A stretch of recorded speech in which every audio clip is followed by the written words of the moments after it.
Hey, what's going on YouTube? Let's take a minute to do an Upstate update. That'll be the name of this channel's news segment.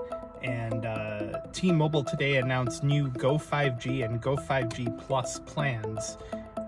Basically, pretty much mirroring the current Magenta Max plans, Magenta Max and Magenta. The new plan's name will be Go 5G and Go 5G Plus.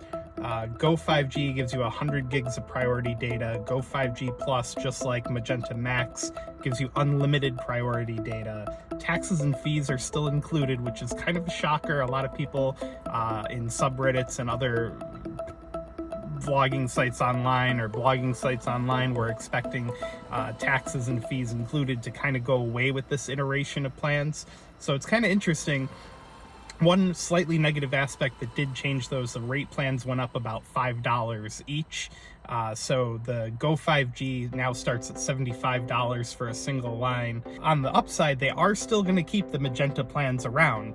For how much longer, who knows? You know, that's kind of up in the air because it's confusing. They have about 5 or 6 different plans now. And on the lower end of things, the Essential Savings Plan is going to replace the Base Essentials Plan. That actually got a price cut, going down to $50 for a single line. You're moving from 40 to 50 gigs of high-speed hotspot data before it drops to 600 kilobits per second. I would say if you can still get Magenta Max or the regular Magenta plan, you're probably better off doing that unless you need a lot more hotspot data or you want higher priority data on the lower Go 5G plan. Then I would say sure, go for it, but otherwise the Magenta plans are still going to be a better value. And the other big thing here is that these new plans allow you to get they call it phone freedom, allow you to get a new phone every 2 years. They point out that Verizon and AT&T are essentially locking people into 3-year contracts with their device payments, which I agree. When I used to be in the business, I thought that was kind of a silly move. You know, nobody keeps a phone 3 years, at least not, you know, younger people. I feel like the 2 years is already kind of hard for a lot of people.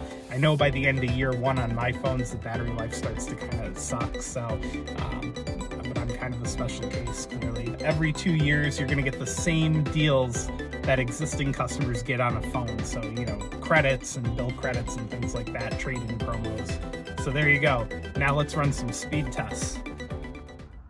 All right, so thanks for watching my Upstate update. Just to give some context where we're going to be speed testing today, we are at Lourdes Hospital on the west side of Binghamton. AT&T has a macro site on top of the hospital's elevator penthouse, just beyond the peak of this roof here. You can't really see it. Verizon has a outdoor distributed antenna system node on a telephone pole right over there. It's obscured by the trees. And T-Mobile's closest site is probably across the river at Binghamton University on top of their library tower. So let me fire up this speed test here. We'll start with T-Mobile in honor of their big plan shift day today, and we'll see what we get. So there you go. Mid-band 5G rocking it out. 46 millisecond ping. Loaded ping times are looking pretty good. Looks like we're going to cross just over 400 down, which is really incredible for, you know, cellular data. That's really good. Loaded ping times all look pretty acceptable for mobile, pretty good. 8 millisecond jitter, it's not bad. And of course, N41, you know, showing its weakness on the upload side here. 15.7 on the upload. All right, let me switch over to AT&T so we can get that rooftop macro for the first time. I've actually never tested it, so it'll be really interesting. Let's check it out. All right, we are switched over to AT&T. Like I mentioned in the beginning, they have a macro site up on top of the hospital's elevator penthouse. Can't see it from here. Maybe I'll throw a photo up if I can get one. Let's test them out. Our previous results with T-Mobile were just on the screen, and that was a really, really good run for them. Not bad at all. And it looks like AT&T via Boost Infinite, 72 millisecond ping time, which is not great for mobile.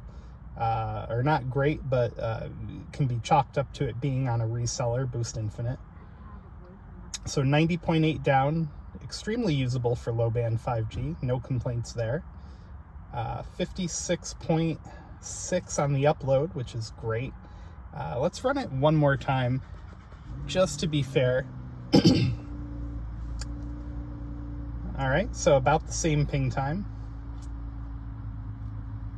And the downlink looks like it's also going to come out similar. Actually, it might be slightly worse this time. It's close enough. And the upload is going to hit the 50s. So all in all, very, very similar results to the first test. So the other thing to note here too is AT&T actually has an in-building repeater system with the little cones in the ceiling all throughout the hospital. So I wonder what it would be like inside, but I actually don't really have a reason to go inside, so knock on wood. Anyway, let me switch over to Verizon. We'll give them a run and see how they do. All right, we're connected to Verizon Wireless. Like I mentioned in the beginning, they have a outdoor distributed antenna system node on a telephone pole right at the end of the driveway that exits this parking lot. So let's see how Verizon does. Verizon, no low-band 5G on anywhere on the outdoor repeater system. There's like 50 or 60 nodes altogether.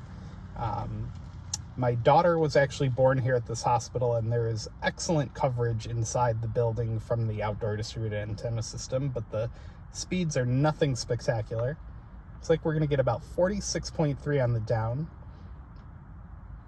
95 millisecond ping time, which is not great for Magenta, I almost said Magenta Max. For the Get More plan on Verizon, and being as close to a node as we are, I'd say maybe 200-300 feet away, 400 at most, those results are not that impressive. Up by the street, you can get closer to like 150 to 60. So the iPhone struggled to get a decent speed here, but over on the iPad side of things, with a much better antenna, obviously, 66 millisecond ping, very acceptable loaded jitter, or loaded ping time for cellular. Jitter of 5 milliseconds, 83.5 on the down, and 15 point something. Oh, it's slipping a little now. Overall, much better results on the iPad, and I think, just a hypothesis here, I think the iPad has a much easier time picking up and hanging on to CBRS, so that could be a factor here. Although we are starting to head towards rush hour here, being that it's 4:30. I'll give it one more spin just because its results seem a little weak to me. All right, maybe we're going to pull a little bit better. Nope. Oh, boy. Yeah, welcome to Verizon. You're either blazing fast or just kind of meh, depending on where you're at. C-band should really help out with that. So 34.7 on the down, and it looks like we're going to get a measly 3 to 4 on the up here. And the loaded ping times are not good at all. Jitter's terrible, 135. All right, guys. Well, there's your comparison of all three carriers, and a talk about the new T-Mobile plans, Go 5G and Go 5G Plus, that came out. I'll be calling my news segment on this channel the Upstate Update. Be sure to let me know if you like it, and give the video a thumbs up and click subscribe down below, and we'll see you in the next one.